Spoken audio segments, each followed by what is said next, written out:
If accepted by Hamas, this proposal calls for the release of all remaining hostages immediately, but in no case more than 72 hours. So the hostages are coming back, and it means the immediate end to the war itself, not just Gaza. It's the war itself.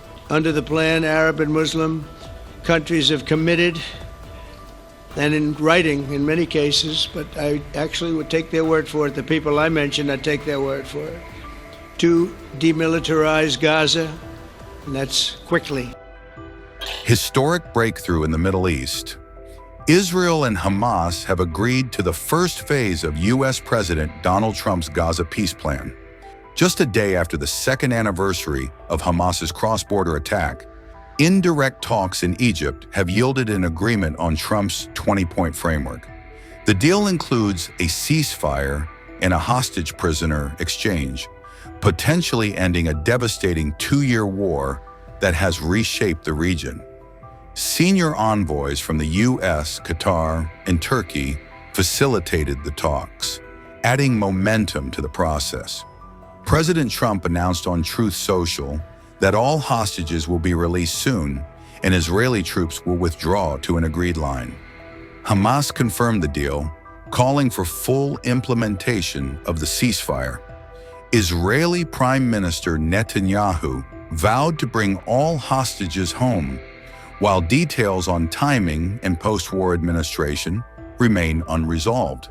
Gaza authorities report over 67,000 deaths since Israel's military response in October 2023. Around 1,200 people were killed in the initial Hamas attack, and over 250 were taken hostage. 8 more fatalities were reported in the last 24 hours, the lowest toll in weeks, as Israeli strikes temporarily eased under Trump's urging. Trump may visit Egypt this weekend to oversee implementation. Arab nations supporting the plan demand it eventually leads to a Palestinian state. Netanyahu opposes this, insisting Gaza will not become independent under foreign supervision. Hamas, meanwhile, wants a Palestinian technocrat government backed by Arab nations, rejecting direct foreign rule. While the first phase offers a glimmer of hope for lasting peace, major hurdles remain. The world watches closely as hostages may be freed and a ceasefire cautiously holds in the days ahead.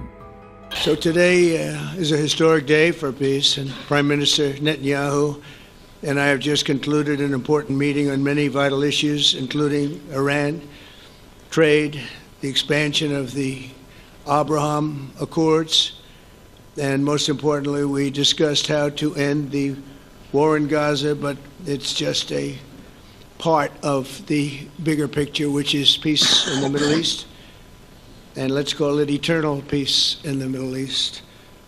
So this is far more than anybody expected, but the level of support that I've had from the nations in the Middle East and surrounding Israel and neighbors of Israel has been incredible, incredible. Every single one of them.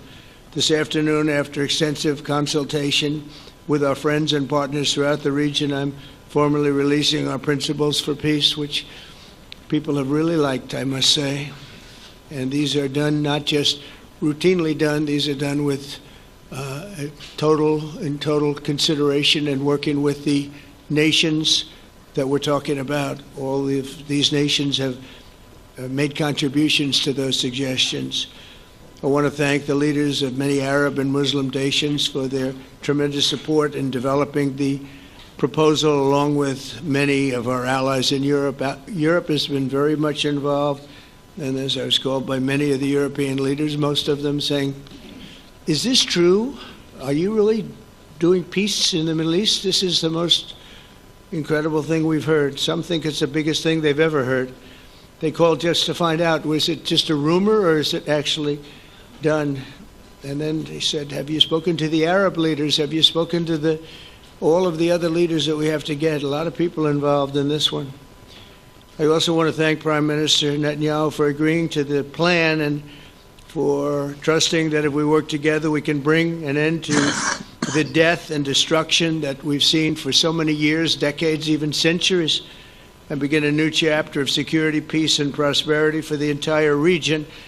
And I want to just say that my meetings and dialogue that we had with so many countries, Saudi Arabia as an example, the king is a phenomenal person. The Emir of Qatar, he's an incredible people. UAE, and that's MBZ and ABZ. We're totally involved. These are the people that we've been dealing with and who've been actually very much involved in this negotiation, giving us ideas, things they can live with, things they can't live with. Pretty complex. I mean, after 2,000, 3,000 years, whatever it is, I guess it's got to be a little complex, or it would have been done a long time ago. The King of Jordan was with us, as you know, in the United Nations. The President of Turkey, President Erdogan, is a friend of mine, a strong man, but a good man. President of Indonesia, somebody who's an amazing leader, Prabowo. He is an amazing leader and respected by everybody. He was in the room with us. We were together with most of these people that I'm mentioning. Others were by phone or the next day.